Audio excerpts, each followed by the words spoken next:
बर वक्त सफाई सुथराई न होने की वजह से कराची के मसाइल में इजाफा हो रहा है। जगह जगह पड़े कचरे के ढेर और इस पर पड़ी जानवरों की आलाइशें, ऊपर से मक्खियों और मच्छरों की बहुतात। शहर कायद के बेशतर इलाकों में फैला गंद न उठाने के बाइस शहरी सख्त अजियत में मुब्तला हैं। लाइन्स एरिया की सड़कों और गलियों में गराजत से उठने वाले ताफुन से मकीनों का बाहर निकलना दूभर हो गया। कचरा बहुत है, बहुत घरों में जरासीम जा रहा है। क्या करें, हमारे बच्चे बीमार हो गए पूरे। इलाके में जिधर निगाह डालें उधर कचरा मुंह चिढ़ा रहा है। आलूदा फिजा से बीमार बच्चों की जान खतरे में पड़ी तो इलाके की दुखियारी माएं रो पड़ी।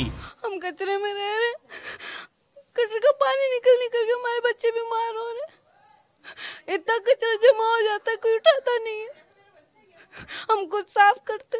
शहरियों का कहना है कि सफाई के लिए कोई संजीदा नहीं। सियासी जमातें इख्तिलाफात बालाए ताक रखते हुए शहर की सफाई के लिए मौसर इक़दामात करें। कैमरामैन नबील हसन और साथी रिपोर्टर आसिम खान के साथ सैयद वसीम, डॉन न्यूज़, कराची।